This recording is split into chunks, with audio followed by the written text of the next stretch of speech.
Hallo Leute. Ist eben gerade, war ja recht solide Runde Super Mario Kart und zwar die erste Strecken aus dem Blumencup.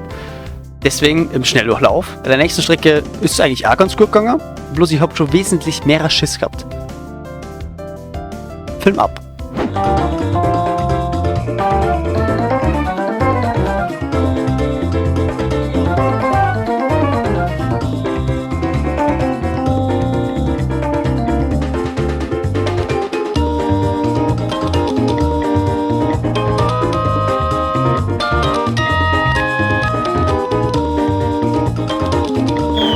Bei der nächsten Strecke bin ich dann giga verarscht worden, weil sie am Monty an mich geheftet hat und ich habe nicht gewusst, wie ich den loswerde.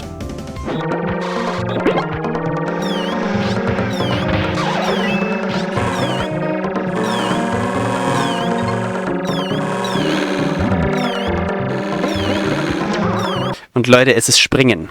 Einfach normal springen.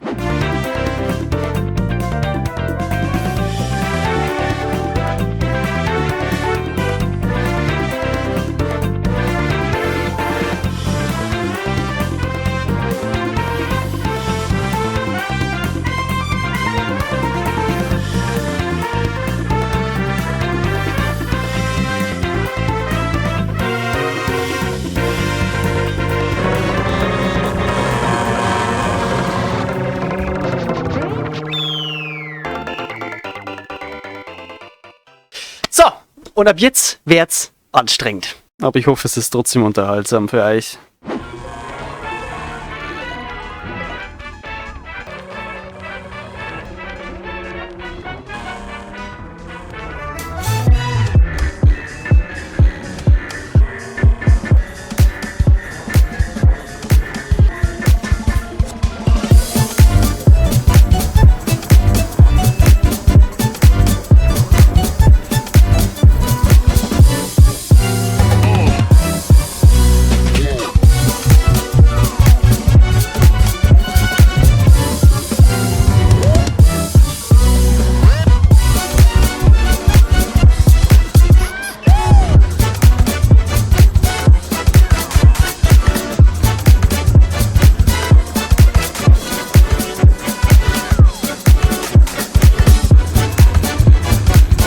Okay, also ich möchte jetzt nur mal kurz festhalten. Ich habe ein bisschen verkalkuliert, damit ich insgesamt den Goldpokal gewinnen kann, muss ich jetzt auf dieser letzten verdammten Strecke Erster werden. Long story short, da ist der finale Versuch.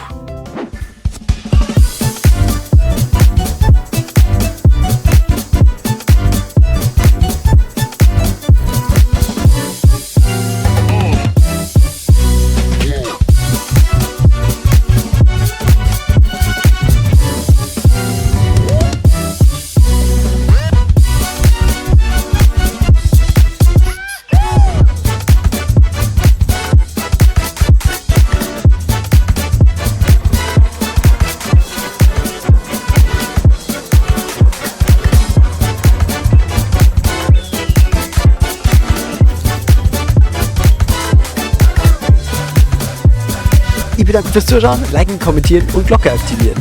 Und klickt da, falls ihr den Timoli Adventskalender von letztem Jahr noch mal einen kleinen Flashback geben wollt. Haut's rein!